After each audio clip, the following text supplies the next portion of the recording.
l'ingénieure aérospatiale québécoise Farah Alibé a su captiver son auditoire le 19 avril dernier lors d'une conférence offerte par la CCVS au Château-Vaudreuil. Ça veut dire que moi, je suis née au Québec, je suis à Montréal, mais que ma famille a immigré ici. En fait, ma famille est d'origine indienne. Farah Alibé, quelle conférence inspirante! Vous insistez beaucoup sur le pouvoir des individus, des personnes, de changer les choses. À quel point vous y croyez vraiment? Bien, moi, ça a fait une différence dans ma vie. Tu sais, je pense qu'on a tendance à penser qu'on peut pas faire une différence dans la vie de quelqu'un, mais comme j'en parle dans ma conférence, que ça soit des voisins qui ont aidé mes parents à s'adapter, des amis qui m'ont adopté comme une deuxième famille, des gens même à mon travail, des mentors qui m'ont appris comment faire des présentations. C'est ces individus-là qui ont changé mon cheminement. C'est à cause d'eux que je suis ici, donc j'y crois très, très ferme. Je pense que c'est là le mot important, c'est que c'est une équipe. Donc, si on fait une erreur, c'est jamais juste moi. On travaille en équipe, il y a toujours quelqu'un qui relit ce que tu as fait, il y a quelqu'un qui le corrige, on fait des présentations. C'est même pas jamais une ou deux personnes, c'est un groupe de personnes.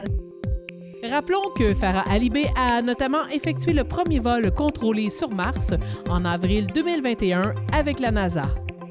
Vous parlez aussi de votre équipe, le pouvoir de l'intelligence collective. Ça a vraiment changé votre vie? Bien oui, je pense que quand on parle d'aller explorer Mars ou même quand on parle des grands défis ici sur Terre, ça se fait pas en tant qu'individuel. Je pense que c'est en équipe qu'on peut atteindre ces grands objectifs-là, puis qu'on peut atteindre l'impossible. On va avoir énormément de défis dans les prochaines années à venir.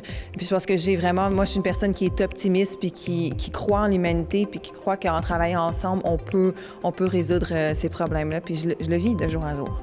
Je vais vous dire que c'est vraiment, moi j'aime les robots parce que ça n'a pas besoin de manger puis ça n'a pas de sentiments. C'est beaucoup plus facile. Que oui, on a atterri sur Mars beaucoup avec des robots, mais de là à envoyer un humain, c'est pas pour demain matin. Mais je pense qu'une des choses qu'on oublie quand on parle de l'exploration spatiale, c'est que, par exemple, ce que je fais dans mon travail, c'est qu'on fait pas juste l'exploration des autres planètes. Une des planètes qu'on étudie, c'est la nôtre. La raison pour laquelle on comprend les changements climatiques, on comprend d'où est-ce que va l'eau sur notre planète, c'est à cause des missions qu'on lance en orbite autour de la Terre pour étudier notre planète. Donc, je pense que tout ça vient ensemble quand on essaie de comprendre d'où est-ce qu'on vient, comment les planètes sont formées, qu'est-ce qui se passe avec notre planète. Ça fait partie du même domaine scientifique et on s'en va tous vers la même direction, c'est qui est comprendre comment s'occuper de notre planète et quelle est notre place dans l'univers.